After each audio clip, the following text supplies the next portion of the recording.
Colorado's own Channel 2 is proud to support this year's Denver Kidney Walk presented by the National Kidney Foundation, and you can join the fight. 80 cents of every dollar donated goes to research, patient services, professional and public health education, and community services. Joining us now are Dr. Lim. He's a transplant surgeon at Porter Adventist Hospital. We also have Diana Pratt next to me, a transplant recipient.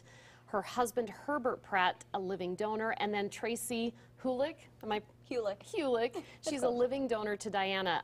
You guys, we have to start with your story because I'm a little breathless listening to how this all happened. We're going to start with you, Tracy. We go back all the way to the 7th grade. You made a decision in the 7th grade. I did. Yeah, I had heard about living donation for the first time in the classroom, first day back from summer vacation, and the teacher was just asking the group of kids, hey, what's something interesting that happened this summer? And a classmate raised her hand and said her uncle had donated his kidney to her cousin and that they were both doing okay.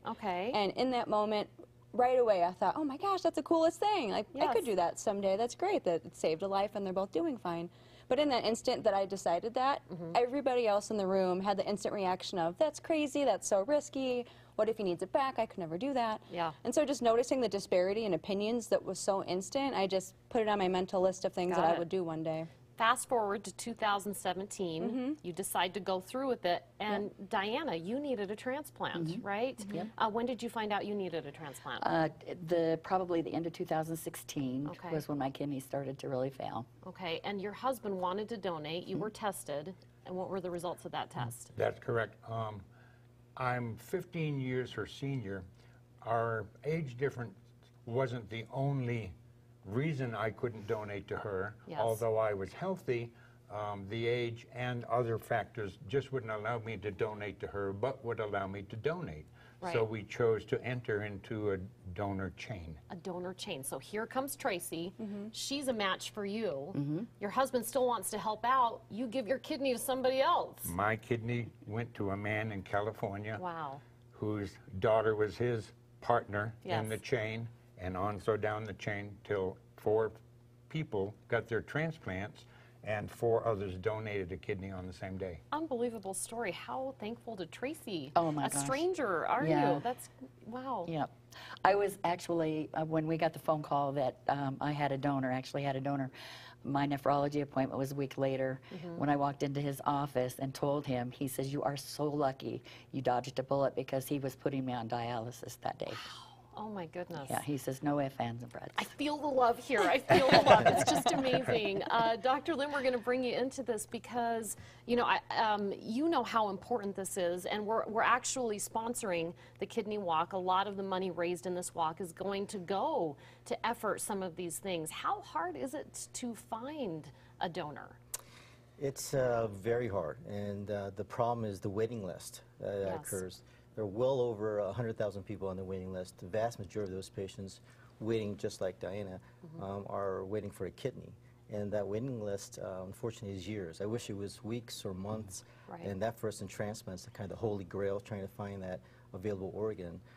Every year someone's on dialysis, they have a mortality of almost 20%. I mean, think about that. 20%. So the fact that you can actually have a living donor, which gives you better long-term results, with very few exceptions, that living donor kidney, I'm sure the kidney you got from Tracy worked, you know, right away. It gets you out of the hospital faster.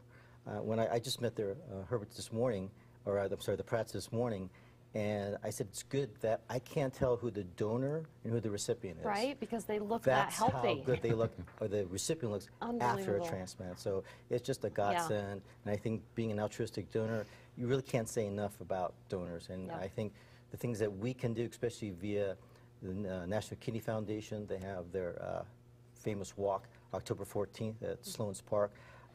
As I understand, it's the largest gathering of its kind in the state of Colorado. So I think everything and anything we can do to make kidney disease awareness more open, and to have especially the donors out there, I think it's a great thing. It's a great thing. And Tracy, you look fantastic too. Thank you. Real quick as we wrap up, there are a lot of misconceptions when it comes to being a living donor. What was it like? A lot of what I heard wasn't actually, it wasn't true. You know, a lot of people said, oh, you're not going to be able to run, you probably can't drink after, you probably can't put salt on anything, it's going to be super painful. None of the above applied. I mean, I was uncomfortable, but the pain wasn't I've had long distance runs that were way more challenging and harder Really? than surgery was. Okay. Yeah.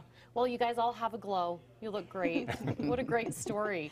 The Denver Kidney Walk is happening October 14th at Sloan's Lake Park. Meteorologist Matt Makins from Colorado's own Channel 2 will be the MC. There's no registration fee, but donations and fundraising are encouraged. So visit kidneywalk.org for more information on this. And remember this story. Go do the walk. Well, up next on Colorado's Best, we're going to